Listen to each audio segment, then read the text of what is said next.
नमस्कार, राम राम। जय भोजपुरिया समाज और जय भोजपुरिया माटी।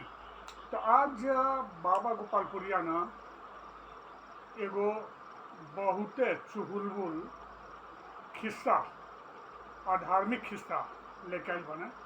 आज चुहलबुल महाराज जब रउआ सुनम न तो अंदरे अंदरे ई खिस्सा ई कहानी रउआ के गुदगुदा जाई और बहुत कुछ सीख भी दे जाई। तो आई अब बिना देर कैले न हम ई कथा जौन बा न कहानी जौन बा उ रउआ सबके सुनाई तनी।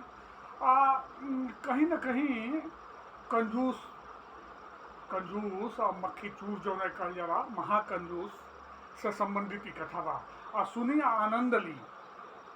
तो कहल जाला कि जब रोरी दिमाग में रोरी मन में कुछ दान पुण्य करे के आ गइल न तो जब दिमाग में आवे तबे कर देवे के चाही। जब रोग लगनी दे तो देवे, बिहने करब, परसों करब, नरसों करब। देखी, अच्छा काम हमेशा अच्छा काम जब दिमाग में आवे, जब मन में आवे अच्छा काम बा तो कर देवे के चाही। हाँ, कुछ गलत काम बा, खराब काम बा तो ओके टाले के कोशिश करे के चाही, लेकिन अच्छा काम छोटा। देखी, एगो रहे कंजूसे रहे, कंजूस का कहली महाकंजूस रहे। उ न अब गइल एक जगह मंदिर में देखा था बहुत लोग दान पुण्य करता। ओकर दिमाग में आयल कि हमरो दान करे के चाही। खबर की दान करे के चाही, जेबी में हाथ डालस, लेकिन फेन करे में का मन में कर ना हो, आज ना बिहने करब। दूसरे दिन फेन से ओके मंदिर में बुलावल गइल, माने अब वो पैसा वाला रहे, सम्मानित आदमी रहे, ओके बुलावल गइल। एगो ना वो बहुत पहले के बात है, तो एगो चांदी के सिक्का लेके आइल, हाथे में लहले, कलश की आज ही हम दान कर दे। तो जब मंदिर में पहुंचल, दान पेटी की लग गए, तो जितने दान पेटी के लगे जाना उतने रुपया ना मुठिया में कस के दबावे। अब बुझी अब कस के दबाई तो कबो कबो हाथ पसीज गई, भले मन आ दिल ना पसीजल, लेकिन हाथवा पसीज गई। अब दबोलो दबोलो जितना तेज दबावे। अब बुझी कि जब हाथ पसीजी तो गर्मी की वजह से पसीना हो गई। जब पसीना भइल ना तो जब वो मैंने हाथ खोल के मुट्ठी खोल के सोचो कि पैसा डाल दी, तो जब खोला तो का अरे पूरा हाथ पसीना पसीना हो गई बा। तो एक बेर भगवान की ओर देखलस, दूसरका बेर वो दान पेटी की ओर, तीसरका बेर वो पैसा की ओर। कही अरे ना ना ना ना, पैसा रोता नहीं, हम ये पैसा के दान ना करब, इनके घर ले जाए भाई, रो मत। और दूसरे दिन दूसरा पैसा लेके आए तो दान करब। तब हो गए दान के बाद, अब काहे के दान करे भाई। तो अब यही लगाई तो ये तो अब एगो मतलब कि छोटी चुकी रहा, अब असली कहानी पर आवतनी। अब सुनी कहानी बनारस की लगे वहाँ से सुनले बानी, हम प्रवचन में सुनले बानी, धार्मिक प्रवचन में। बनारस से 10-12 किलोमीटर पर एगो गांव में एगो महाकंजूस मक्खी चूस रहत रहने। धन धन सब बुझी मक्खी चूस रहने, कंजूस रहने। तो धन धन पूरा घर भरल रहे, तो दान पुण्य करे के ना रहे, एक एक पैसा जुटावे के रहे उनकरा। तो अब का भइल ना, उनके मौगी कहे कि खाली पैसा कमैले में रह गई। अरे एको बताई जाके ही लग ही बनारस बा, जाके कम से कम गंगे स्नान करके आ जाता। अब बार बार कहे ना तो कहे कि चल ले अब एक दिन जाए भी। तो कलर की रिक्शा कह लो चाहे गाड़ी कह लो, यहाँ से निकल जा। कहे दूर पर 10-12 किलोमीटर, तो 12 किलोमीटर हम गाड़ी कर ली। कहे हम पैदले जाए, जब पुण्य का काम करे के बा तो पैदले जाए भी ना, तबे तो भगवान के ज्यादा पुण्य, गंगा माई के ज्यादा हमारी पर कृपा बनी। ये कह के बेचारा सवेरे निकल। अब बुझे 12 किलोमीटर पैदल गई न। तो जब अब जनता बनी बना गंगा घाट कितना स्वच्छ बढ़िया, कितना सुंदर लगेला, अलौकिक है। अब वो घाट पर घूमल तो हर जगह देखा था कि पंडा बाबा लोग अपन बैठल बा लोग चंदन टीका लगा के। तो घूमत घामत का करना एकदम बुझी कि वो ओर गई न कन्ने जहाँ मुर्दवा नहीं जलावल जला, एकदम उनने मणिकर्णिका घाट की तनी और बुझी आगे निकल गई, जहाँ देखल कि अब केहू बा वो ना ही। तो सोचल कि यहाँ अगर हम डुबकी लगाई भी तो गंगा नहाइयो ले भी, आ कोनो पंडा उंडा के 2-4 रुपया दान पुण्य नहीं करे पड़ी।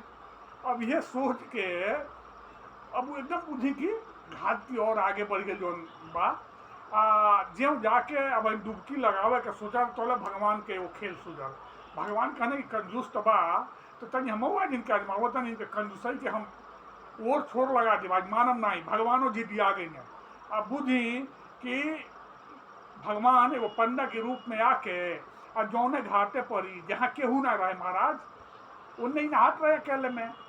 तो पंडा बाबा आके हुए पंडा बन के भगवान हिंगा आराम से गमछा बिछा के लेट गई ने जेम यहाँ का डुबकी लगा के अब बाहर निकलनी है तो ले पंडा बाबा हर हर गंगे सेठ जी क्या हाल है, स्नान उस्नान हो गया। और सेठ कहलस कि देखा टीका चन्नी लगोले पंडा बाबा कहाँ से ऊपर गिने कहने महाराज हाँ स्नान तो हो गया। कहने देखिए आप स्नान किए हैं तब कुछ तो संकल्प करे पड़ी, दान पुण्य करे पड़ी, अपनी पुरखा पुरनिया करी कुछ तो करो। कही भाई महाराज हम काली गंगा जी नहाया नहीं, हमारा उसका मतलब नहीं कि हम दान पुण्य नहीं करे ना कुछ संकल्प करो।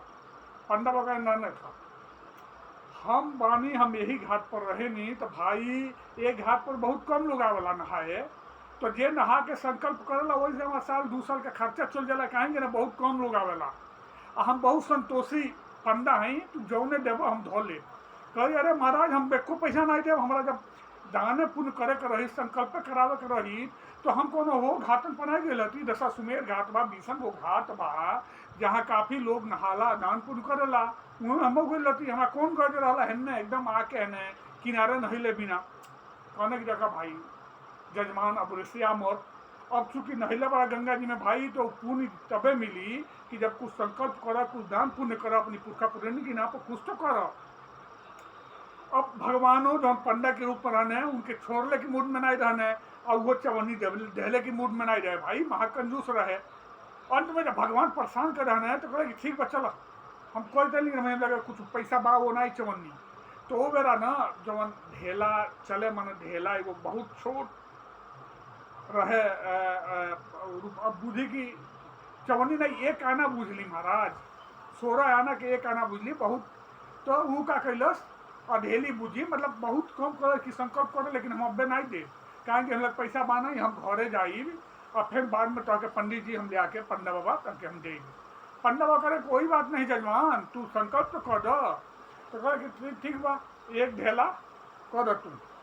तो पंडा बाबा का कहना कि जजमान के वो सेठ जी से एक ढेला के संकल्प करा देने। अब सेठ हो गई पर कपड़ा पहनला भागल गाँव की ओर। अब बुझे कि 10-12 किलोमीटर आई लहने 10-12 किलोमीटर गए ठोक हार गई लहने साँझ हो गई तो साँझ हो गई तो ओकरे कहने अपनी मलिकान से क्या जल्दी कुछ बनाओ खा पी के हम चलते हैं सुटते भाई थकी गई बानी। तो मलिकान कहली ठीक बा तोले का रहता ना कि केहू झंझरी जौन रहे ना दरवाजा पर जौन अरे है का कल जला है जौन बंद कल जला खिल्ली लगावल जला ना जौन वो केहू बजावल है खटखटावल दरवाजा। तो मलिकान से कहने देखबू के हाँ बेतनी में रखी आ गई भाई। तो मलिकान जाके जब उनके खोल ली तो देखली कि पंडा बाबा ने कहने की जजमान हमारे घर में रहे न और वे के ढेला संकल्प कैले मैंने मुँह ले जाए बनी। तो जाके कहली घर में सेठ जी से कि तू बनारस गए रहा कोनो पंडा जी से संकल्प कैल बड़े एक ढेला उहे ले। अब सेठ लागल मुड़ी खजुआ की जगह हम तो तलनी है कोनो जान लेके भगनी है अभी तो पंडा बाबा घरे पहुँच गए ना भाई जान लिए तो छोड़बे नहीं करी है। तो कहल नहीं वो काम कर जो पंडा बाबा कह दे कि हमार तबीयत खराब बा सुतल बाने एकदम तबीयत खराब हो गई बहुत तबीयत खराब बा। तो जाके कहली उनका मलिकाइन पंडा बाबा से मैंने भगवान बनल पंडा से। तो पंडा बाबा ने देखा भाई जजमान हवन अब हम चूँकि उनके संकल्प करा दिल बानी तो हे आपत्ति में उनका तबीयत खराब बा तो हम छोड़ के तो नहीं जाए भाई हमारी जिम्मेदारी बनता तो ऐसे काम करो कुछ सीधा पिसान ले आके दे दो और हम कुछ बना उना लेता नहीं है बाहर में बना के खाओ के सुत जब सेठ जी 2-3 दिन में हम भगवान से प्रार्थना करब जब सेठ जी एकदम निम्न हो जाइए तो हम अपन वो एक ढेला जो संकल्प कैले बना लेके हम चल जाए बनारस। अब देखी खेल अब उस सेठनिया गई घर में गई ना तो ये सेठवा का खाल सेठ कह कि अजीब पंडा बना भाई तो जाने नहीं छोड़ जाता एक काम करना कहने काम करता नहीं सांस रोक लेता नहीं अति जाके कह देना पंडा बाबा से कि सेठ जी तो मर गए। अब सुनी का भइल कि सेठ जी जो उन्होंने अपन सांस रोकने ई जाके उनके मलिकाइन रोते गली पंडा बाबा कि अब तबीयत खराब लो अब तबीयत सुनी ना अब तुम्हारा चल गए नहीं भगवान के प्यारा हो गए नहीं और लगे रोवे। अब तो भगवान पंडा बाबा भगवान रहने सब कुछ जान खाने की गाजब धूर तवा भाई इससे तो एकदम मतलब कह जाए ना चमड़ी चल जाए लेकिन दमड़ी ना जाए के चाहिए तो कहना है भगवान की ना हम होगे का छकाई भी मेरी भाई। तो भगवान कहना है कि अच्छा काम बा ए भाई मोर गए राती में समय बाद तू मेहरारू जा तू कहाँ जेबू, हम गाँव में जाता नहीं आ सबके बता देता नहीं, आप फूकल उकल के इंतजाम करावल जाओ भाई, काहे कि अब दिन उन डूब जाए सांझ रहे तो दिन उन डूब जाए, ओके बाद लेगल ठीक ना रही तो दिन डूबले के पहले ही फूक उकी डल जाओ। अब सुनी खेल, अब वो मना करे कि मत जाए, या पंडित जी ना ना हमार जजमान हुआ हम गांव भर के लोग के बुलाई गई ना गांव में कहने कि वो फला से भगवान के प्यारा हुए ने, तो चली सब उनके फूकले लकड़ी उकड़ी इकट्ठा कर लिया, उनके फूकले की व्यवस्था पूरा सब लोग आ गए। अब मऊगी तो जाने कि मुगल नहीं खाए, तो मऊगी ना रोटे में कहे अरे मुगल नहीं खा, तो गाँव के लोग कहे कि इतना प्रेम करे ले बेचारी कि मर गई वाली कहती है मुगल नहीं खे, हमरा खातिर जिंदा बा। अब लोग मानल नहीं, लेके गए वहाँ कहाँ मैंने शमशान घाट पर चीता उता सजल और सेठ जी के लटावल गई। जब आग देने के समय आई तो भगवान कहने कि भाई तो देखा ना एक ढेला खातिर जान दे दी लेकिन मानी ना ही, तो भगवान कहने हैं वो लोगों से गाँव वाला से देखा भाई हम इनके गुरु हैं, ये हमारा संकल्प हम करावे नहीं इनके, तो हमारा कुछ कहे बन के काने में पूरा मंत्र देवे बा फिर तुम जरिए जा।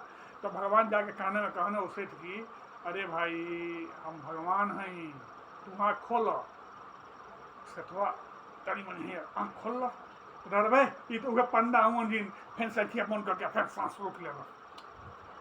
पंडा बाबू कहने फिर से कहने में अच्छा काम करो, तू बताओ तार का सेवा कर ले, तू जो बन कब हम मान ले। अब देखिए सेठ सामने भगवान माने खुदे कहते नहीं हम भगवान है, जवन मांग लेवा हम दे भी, लेकिन कहल जाला ना कि आदमी के दिमाग में जरूरी दौरा जकरी प्रति जौने चीज़ के प्रति जितना लगाव रही ना उहे दौड़ी दिमाग में घूमी या दौरा वही के बारे में बतियाई। तो सथवा का कहल जब भगवान काने में कहने कि बताओ भाई हम भगवान है, बोला तू जौने कब हम मान ले। कहल कि ये बा भगवान है रोट एगो काम करी, दौरा नहीं है पंडा भगवान है एगो काम करी, वो जौन ढेला हम संकल्प के ले भाई छोड़ दी। भगवान कहने ये मस्त भाई उठ हुआ घरे जो भाई वो ढेला हम माफ कर देनी। तो ये कर दूसरे का कथा रहा, तो कहले के मतलब ये बाना कि जेकर जथी में प्राण बसेला वही में रही, वही के बारे में बतियाई, वही के चिंता के सताई। तो ये सब चीज़न से तनी परे रही के अब अगर कहल गई बा कि जैसे देखी नाव बिया ना पानी में चलतिया, जब वो में पानी लागे लागला ना तब मल्लाह उड़ह जाला, वही ना अगर घर में धन धान्य बा तो धान्य पुण्य करत रही चाहिए, उसे बढ़ेला घर चलाना।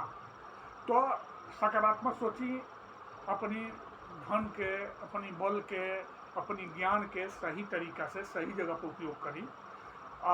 फिर से वह कहब कि दान पुण्य के जब बात आवे केहू के सहायता कैले के बात आवे तो जमन होखे तब्बे कह दी, काहे कि उनमें देत ना देवे चाहिए कि बिहाने करब परसों करब। हाँ कुछ दिमागे में चलता गलत काम चलता केहू के बुरा कैल सोचता नहीं है, समझ ले कि वो मुकदमा रुआ करे बा ओके टाल ली, आज ना बिहाने करब हो सकला कि बिहाने रहो दिमाग शांत हो जाई तो रउरा बुरा काम कैले से बची जाई। तो बुरा काम टाले के चाहिए, अच्छा काम तुरंत कर देवे के चाहिए। तो नमन बा, रात्रि हो गई बा काफ़ी, तो फिर मिलल जाई एगो नया भोजपुरिया किस्सा कहानी के संगे फिर से। तब तक खातिर नमस्कार बा, प्रणाम बा, जय भोजपुरी, जय भोजपुरिया माटी, जय हो, जय जय हो, सबके कल्याण हो।